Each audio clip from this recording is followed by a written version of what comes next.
It is a busy street sa main street po ng Victoria at ang background na nakikita nyo yung old building sa gawi ng right ay that is actually the legislative building ng British Columbia. It is common sa gawing ito sa bulwark o sa bay ng British Columbia na may mga performances, entertainers, and buskers, nagbabasking, maraming amenities, maraming entertainment areas, and food of course. So maraming tao ang nag-gather dito to watch the entertainment and para lang mag-sightseeing katulad po namin. So what you're seeing now is a solo performer at makikita nyo dyan na talagang tinatangkilik siya ng tao.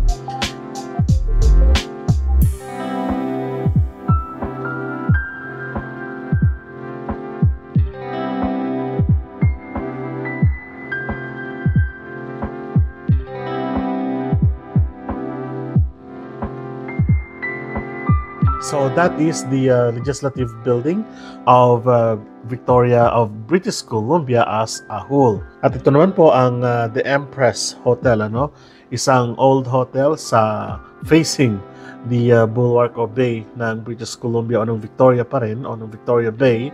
At napagandang pagmasan kasi every sunset na kukulay gold ito. So we had a chance to look at it and to admire. Ito naman ang papunta ng Chinatown and very common yung mga dragons sa mga street na ito. It signifies na malapit na kayo sa Chinatown ng British Columbia o ng Victoria. So this is actually downtown and old town ng Victoria.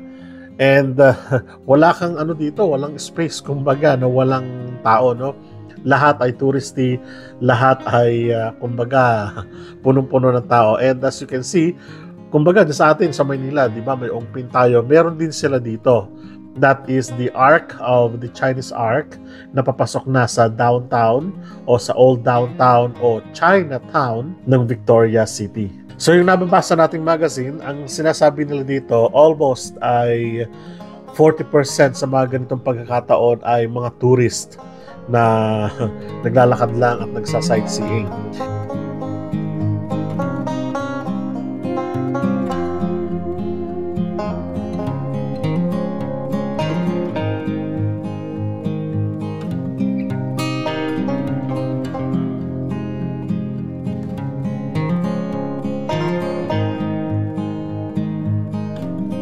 This is kumbaga, nandito tayo sa Italian village at makita ninyo yung mga structure dito, parang Italian siya talaga.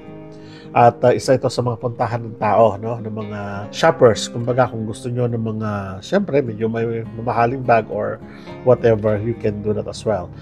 And the following day, nagpunta na po tayo sa Butchart Park o sa garden, tawagin na ito on Butchart Garden. But this is actually a beautiful, napakagandang garden, touristy.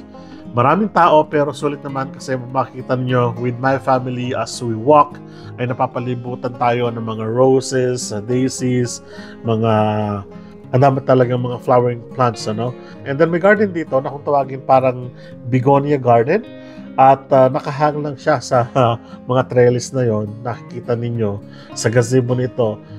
Hindi na daw nawawalan ng dito ng begonia at iba't ibang varieties ng begonia nandito karamihan, and pagpasok mo sa gazebo na yon, talagang maamoy mo, amoy begonia talaga at napakabango.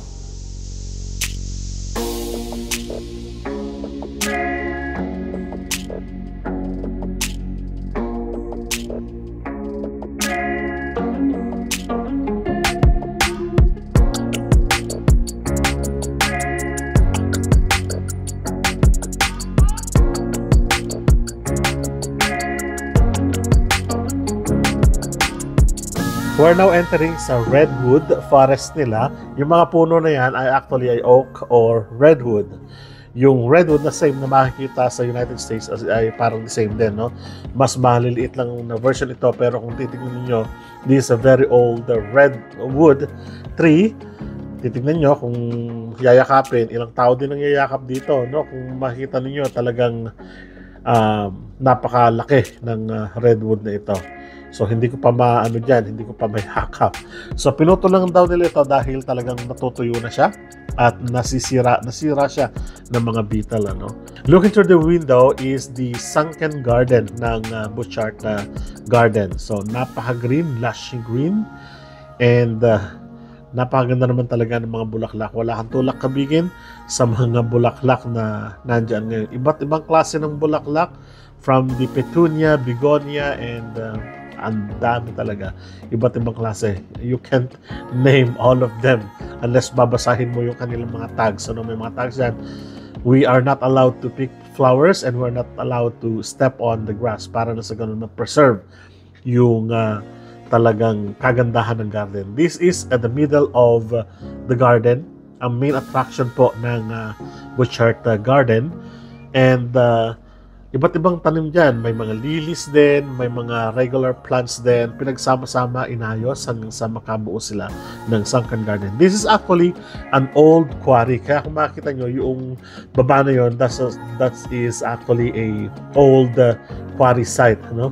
Nandito naman tayo sa fountain area nila. At maganda rin. Tinatanong namin kung may isda doon. Ang sinasabi nila, may isda rin daw doon. Kaya lang, hindi siya ganun karami, no? Yung talaga nagtatrive lang doon. So, these are daisies and other roses at variety po ng, kung tawagin natin, ay marigold, no?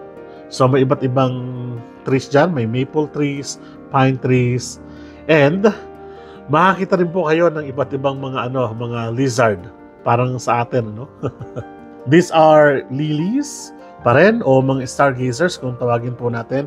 Iba't ibang kulay, napakalalaki, halos sukluban yung pagbubuha ko nung kinukunan natin ito. At bawal din silang hawakan syempre para hindi ma-damage yung kanilang mga petals kung sakali na pupuntahan dyan. May mga peach, may mga red, may mga white, yellow, and so on. And these are dahlia kung tawagin natin, or peonies kung tawagin natin, daisies. Sama-sama na lahat dyan. So, napakaganda ng combination ng mga daisies na ito dahil meron siyang parang iba't ibang variety ng mga petals, iba't ibang variety ng mga puno, merong malalapad, merong maliliit, may mahahabang mga leaves, no? So, iba't iba yung kanilang mga dahlia. So, this is Dahlia Alley na malalakaran nyo rin. Here is another example of redwood. So, napakataas, ewan ko kung ilang taong yayakap dito, no?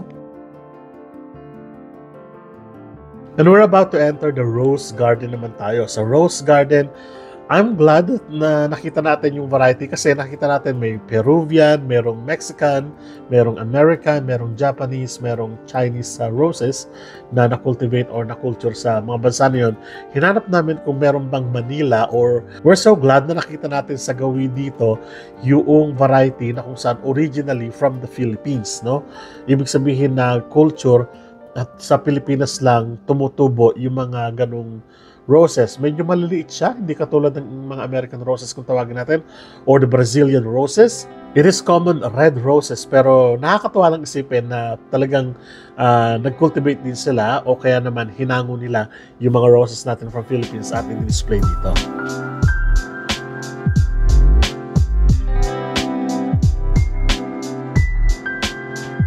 This is now the Japanese garden. Makikita nyo yung mossy part na ito. At yung mga bonsai and of course yung mga ferns ay galing din sa Japan, no? So makita nyo din yung mga Japanese maple na maliliit kumpara sa mga Canadian maple. So this is a lush green, talagang mossy part siya ng garden, no? So yung mga puno na nakikita nyo ngayon dito ay sabi nila actually from Japan. Even yung mga bamboos na ito na makikita nyo rito ay kinuha nila from Japan. At kung babasahin nyo yung kanilang mga tag is actually from Japan. So yung mga bamboo na ito ay talagang kakaiba yung naibibigay sa garden dito. So maayos siya pero hindi tumutubo siya talaga pero hindi siya ganoon makalap, no?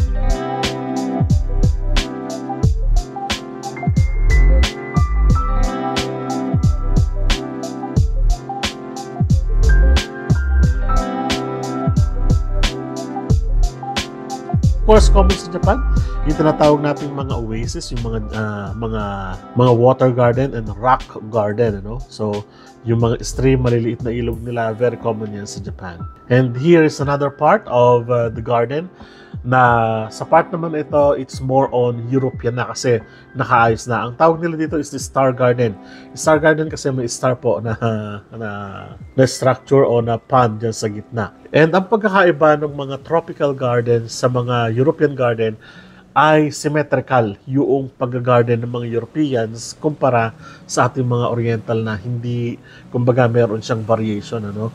Usually merong pond sa gitna at may mga garden o kaya naman mga flowering plants o kaya naman mga plants o iba't ibang puno, no? And at the end of the day, we spend our time sa beach part ng Victoria at dito na kami nagpagabi, and of course masarap na tumambay dito kasi fresh air and maraming tao.